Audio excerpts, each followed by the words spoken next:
धीरेन्द्र शास्त्री का वास्तविक सच क्या है? कमजोर दिल वाले लोग इस वीडियो को ना देखें। इस वीडियो का उद्देश्य लोगों को जानकारी देना है। हम किसी भी तरह के अंधविश्वास का समर्थन नहीं करते।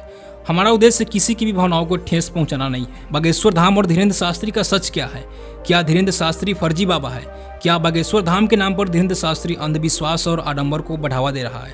क्या धीरेन्द्र शास्त्री कोई जादू टोना करता है? ऐसे कई सवाल आपके दिमाग में घूम रहे होंगे और इन्हीं सारी सवालों का जवाब आपको इस वीडियो में मिलने वाला है। सोशल मीडिया पर, यूट्यूब पर, मेन स्ट्रीम मीडिया में हर जगह कुछ लोग ऐसे हैं जो धीरेन्द्र शास्त्री को वायरस बता रहे हैं, उनके विरुद्ध एजेंडा चला रहे हैं।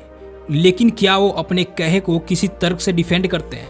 जी नहीं, बिल्कुल भी नहीं। वो सिर्फ इस आधार पर विरोध कर रहे हैं क्योंकि उन्हें विरोध करना ही आता है। जैसे एक वक्त में जब वामपंथी लॉबी मजबूत हुआ करती थी तो हर बात के लिए नरेंद्र मोदी को जिम्मेवार ठहराया जाता था।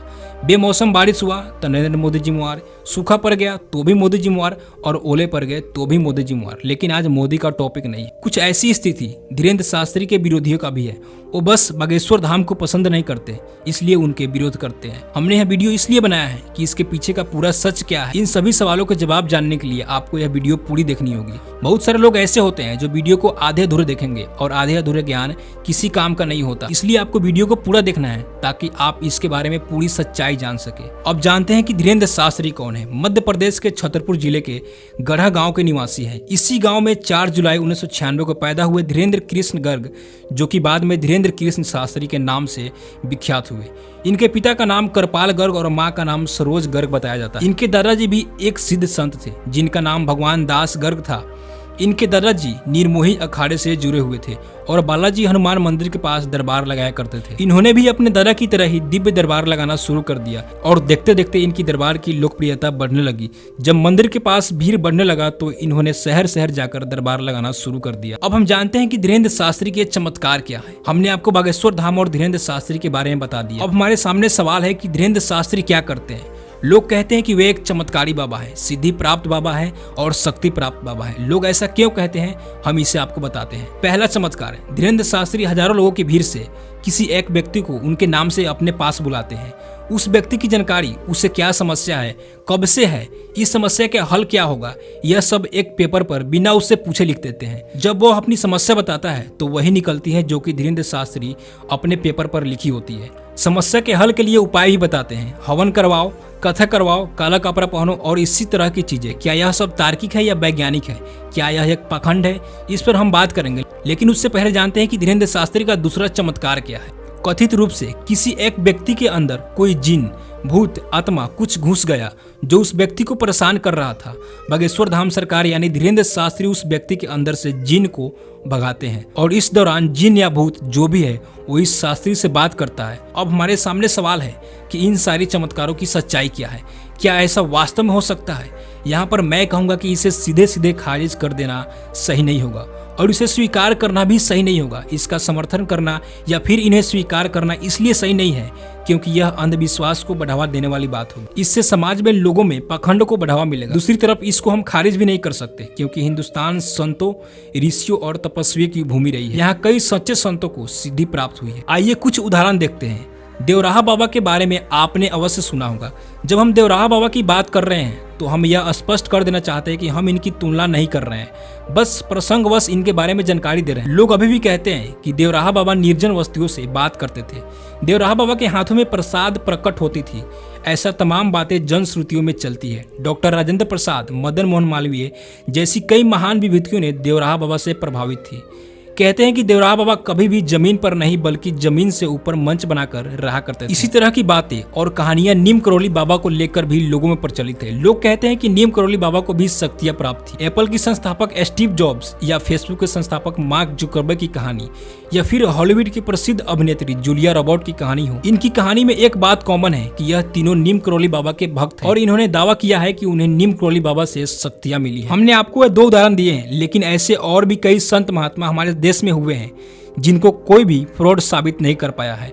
इसलिए धीरेन्द्र शास्त्री या फिर बागेश्वर सरकार फ्रॉड है या फिर उन्हें वास्तव में कोई सिद्धि प्राप्त है, इसका फैसला आपको वीडियो में लास्ट तक बने रहिए, पूरा डिटेल्स पता चल जाएगा। क्या है पूरा मामला?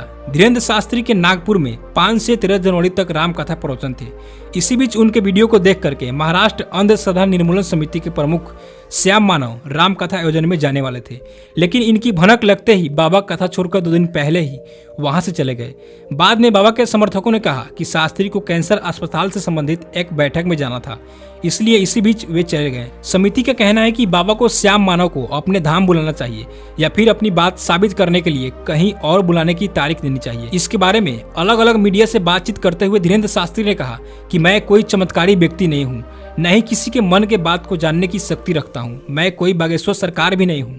उन्होंने कहा कि यह हनुमान जी की शक्ति है। जब मैं गद्दी पर बैठता हूँ तो उन्हीं की प्रेरणा से बोलता हूँ। मेरे में कोई शक्ति नहीं है। गद्दी से अलग रहकर मैं किसी के बारे में कुछ भी नहीं बता सकता। हनुमान जी जिस व्यक्ति के बारे में प्रेरणा देते हैं मैं उसी के बारे में बता सकता हूँ। श्याम मानव ने मीडिया से चर्चा करते हुए कहा, मैं इंडियन साइंस कांग्रेस के लिए नागपुर आया था। इसी बीच मुझे धीरेन्द्र शास्त्री की कथा और उनके दिव्य दरबार के बारे में जानकारी लगी। मैंने अपनी टीम के सदस्यों से उनके पुराने वीडियो को दिखाया और उनमें से कुछ आपत्तिजनक क्लिप्स को निकाली और इसके बारे में पुलिस को जानकारी दी। इन क्लिप्स में कई ऐसी चीजें हैं जो न सिर्फ महाराष्ट्र सरकार बल्कि केंद्र सरकार के कानून का भी उल्लंघन करती है। क्या कहता है कानून? श्याम मानव के मुताबिक महाराष्ट्र जादूटोना विरोधी कानून 2013 के मुताबिक गलत चीजों का प्रचार प्रसार करना भी गुनाह है। इस कानून के तहत 6 माह से 7 साल तक की सजा का भी प्रावधान है, जबकि 5 से 50,000 रुपए तक के जुर्माना का भी प्रावधान है। ऐसे मामलों की जांच की जिम्मेवारी इंस्पेक्टर और उससे ऊपर के पोस्ट वाले अधिकारी को सौंपी जाती है। श्याम मानव के मुताबिक ऐसे मामलों में पुलिस की जिम्मेवारी बनती है कि वह खुद FIR दर्ज करे और मामले को कोर्ट तक पहुंचाए। इस मामले में केंद्र सरकार का drug and magic remedy act 1954 भी है। इंडिया में बहुत ऐसे बाबा हुए हैं जो मर्डर, सेक्सुअल हरासमेंट, इवेजन और ह्यूमन किडनैपिंग के केस में शामिल हैं। गुरमीत सिंह, आसाराम, निर्मल बाबा, नारायण सिंह और आदि। और ये केवल हिंदू धर्म में ही नहीं, ऐसे मुस्लिम धर्म में भी बहुत ऐसे फेक बाबा हुए हैं, जैसे शेख अब्दुल, सैफ नूरी और अकमल लाल। लेकिन लोग इन पाखंडी बाबाओं के चक्कर में क्यों आ जाते हैं? तो इसका रीजन है फेथ, मतलब कि केवल विश्वास करो, सही या गलत जानने की कोशिश मत करो। और दूसरा है हमारा एजुकेशन सिस्टम। हमारे एजुकेशन सिस्टम में भी कमी है। लोगों की लर्निंग पे फोकस नहीं किया जा रहा, केवल रट्टा मारने और डिग्रियां हासिल करने की होड़ लगी है। और इसी का फायदा उठाकर ये फर्जी बाबा लोगों की इमोशन से खिलवाड़ करते हैं। निर्मूलन समिति के प्रमुख श्याम मानव ने बाबा को चुनौती देते हुए कहा कि यदि शास्त्री जी उनके 10 लोगों में से 9 लोगों का नाम सही बता देते हैं तो उनको 30 लाख रुपए का इनाम दिया जाएगा और श्याम मानव उनका विरोध करना भी छोड़ देंगे। दोस्तों, क्या आपको लगता है कि ऐसा हो पाएगा? क्या बाबा ऐसे कर पाएंगे? आप कमेंट में जरूर बताएं। ये सारे चमत्कार कैसे किया जाता है और इसके पीछे का राज क्या है? और मैं कहूँ तो इसे आप भी कर सकते। यह कैसे होता है और कैसे किया जाता है, यह पार्ट 2 में बारीकी से बताया जाएगा। इसलिए आप वीडियो को लाइक करके चैनल को सब्सक्राइब कर ले और साथ में बेल आइकन भी प्रेस कर लीजिएगा। धन्यवाद।